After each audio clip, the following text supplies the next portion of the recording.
Happy Tuesday, everyone. Actually, it's not Thursday. Again, it's Wednesday and I'm late.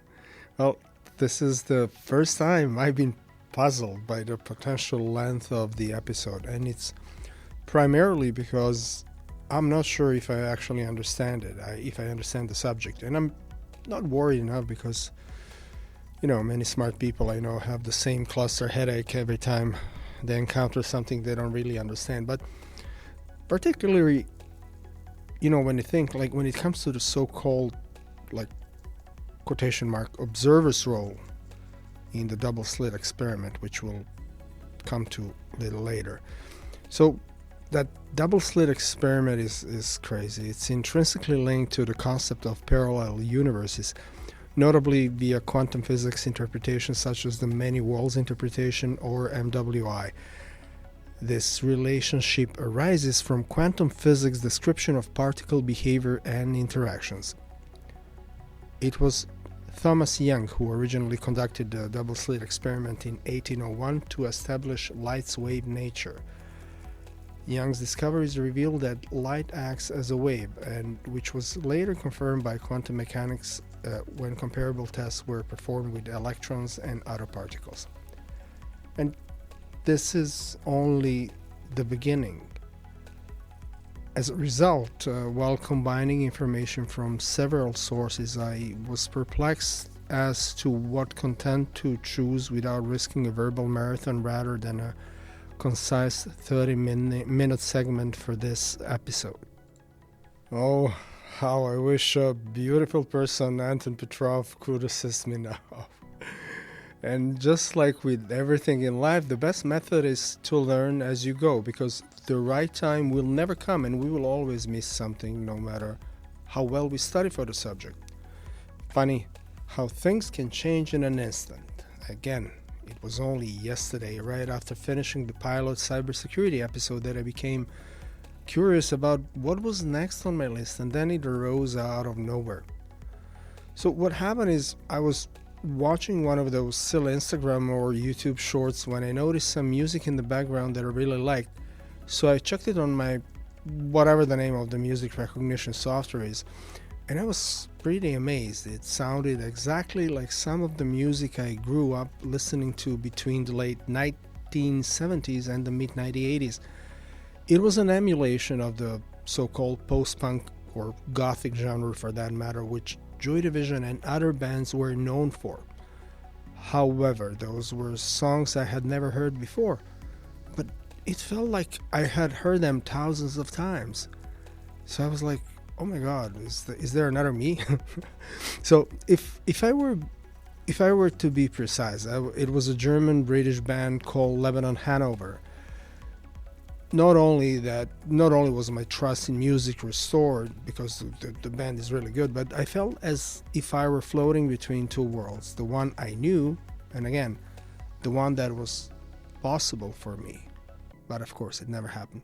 So, what if I was, let's say, a painter in Berlin's Tiergarten or somebody else somewhere else? What would my life be like if things went differently? Is there an identical carbon copy of me in another universe?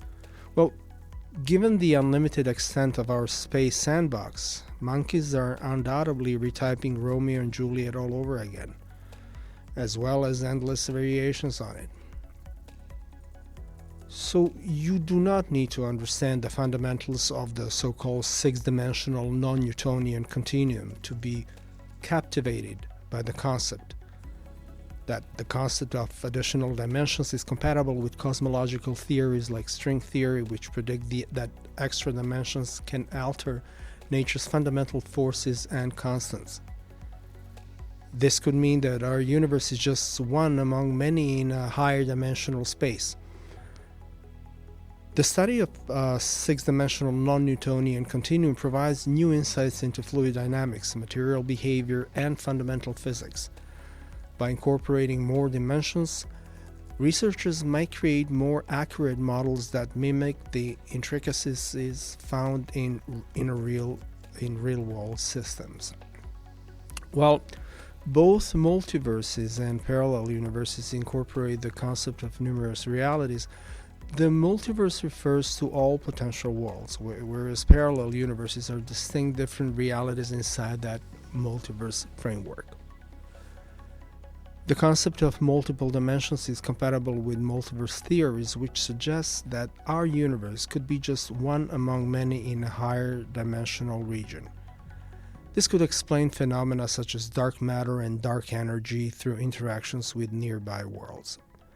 So there is this so-called level 1 unlimited space. In an unlimited universe, chance suggests that there are other planets identical to Earth. These would be so distant that they are beyond our observable universe, so Hubble volume, right? So at level 2 bubble universes, space regions that are still undergoing inflation and expanding faster than light. Physical constants or laws might differ from those found in our universe. And level 3, many worlds, is based on the many worlds interpretation of quantum physics. Every quantum possibility is realized in some universe. These universes exist in the same space and time as our own, but are unreachable. And level 4, mathematical universes, is the most speculative level, suggesting universes with fundamentally different mathematical principles of physics. The multiverse notion is still controversial. Not all physicists believe parallel universes exist. There is a controversy over whether such universes can ever be discovered or established. Some contend that the multiverse concept is more philosophical than testable science. And some physicists like Hugh Everett and David Deutsch have utilized the double-slit experiment to promote multiverse ideas, particularly the many worlds interpretation of quantum physics. And their logic involves that the superposition of states observed in the experiment, or particles appearing to pass through both slits, could be explained by the presence of parallel universes. When measurement collapses the wave function, it may reflect the branching of universes with varying outcomes.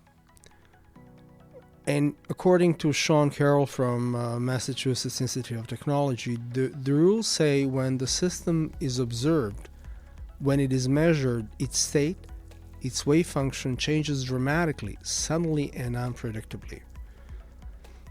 I don't know if you heard the term keyholes of chaos, and which refers to the study of dissipative quantum chaos, specifically via the lens of photon waiting time distributions. And this field of study investigates how complicated quantum systems can display chaotic behavior, which is critical for understanding numerous physical processes. There is a so-called the Copenhagen interpretation, developed principally by scientists Niels Bohr and Werner Heisenberg.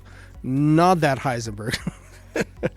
In the early 20th century, holds that quantum particles lack distinct features until measured. Instead, they exist in a superposition of all potential states as defined by a wave function. Upon inspection, this wave function collapses into a single consequence. The Copenhagen interpretation is based on wave function collapse during measurement, but MW asserts that no such collapse occurs. Rather, all outcomes exist in parallel realities. The Copenhagen school of thought holds the observation plays an important role in shaping outcomes. In contrast, the many-world interpretation regards observation as just another interaction within the quantum framework with no special significance.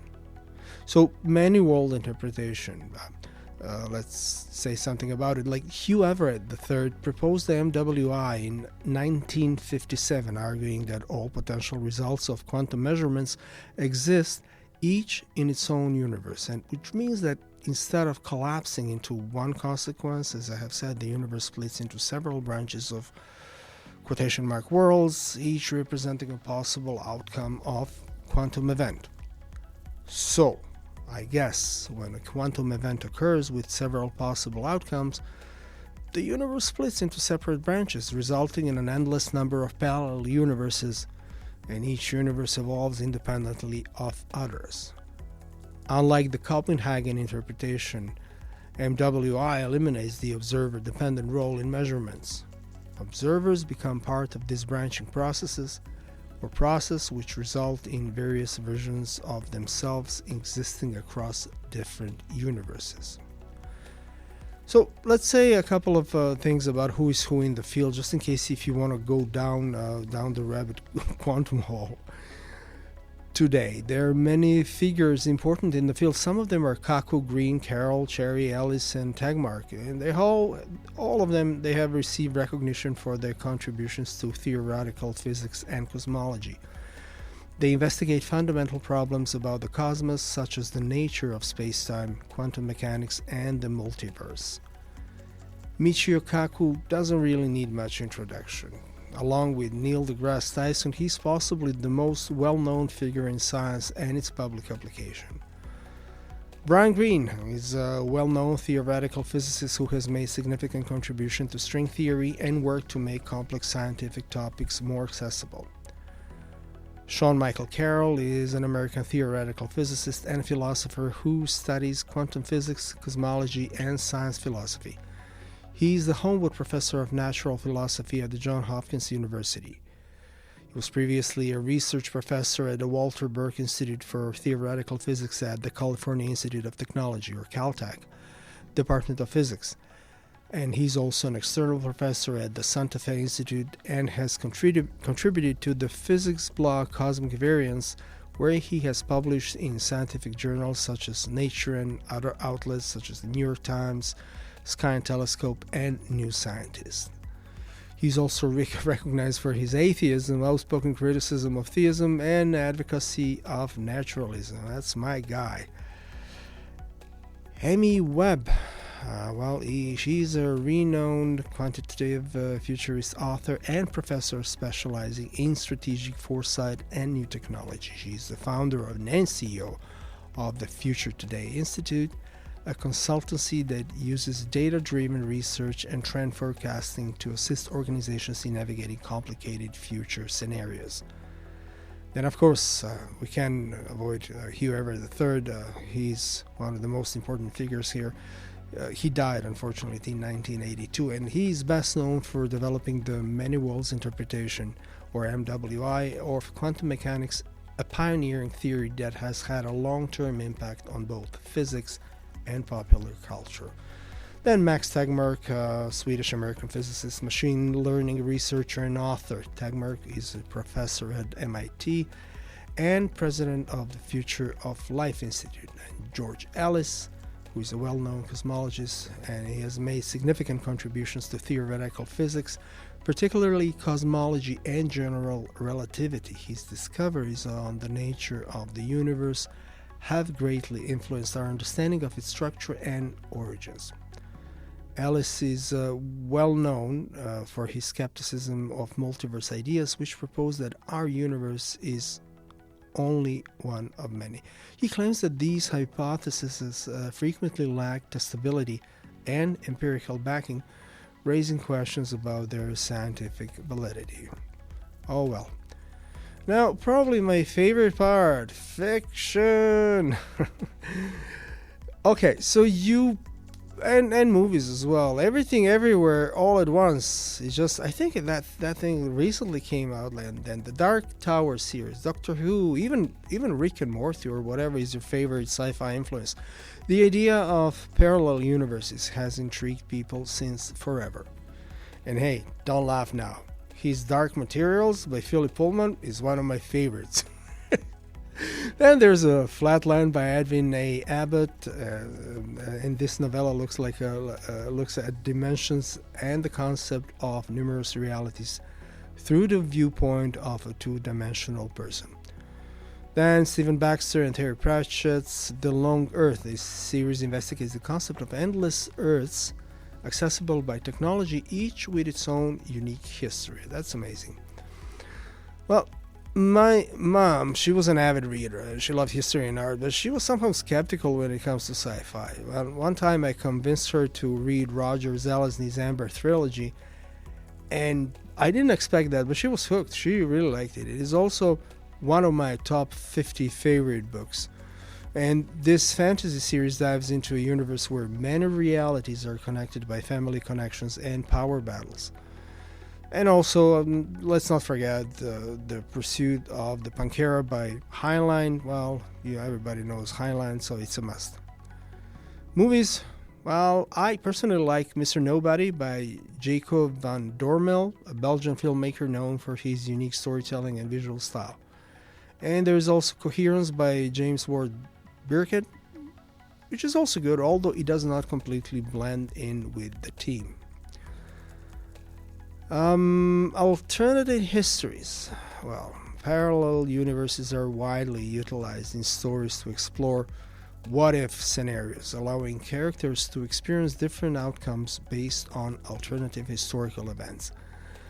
There's also character duplication, when characters might come, across counterparts from other realities, raising problems about identity and choice. And there is a travel between universes problem. Several stories feature characters discovering ways to travel between these parallel universes, which frequently leads to adventures or conflicts. And Albert Einstein famously stated, imagination is more important than knowledge. And he was the one who had a major trouble adopting quantum mechanics. Possibly the very idea of parallel universes is all about second chances and fixing mistakes from the past. So imagine yourself or someone else in a separate, parallel, or alternative scenario. Choose your favorite scenario and follow its rules just as you would in your real, ideal life where you constantly strive to be the best version of yourself. So choose the proper version of yourself and stay selective. Bye-bye.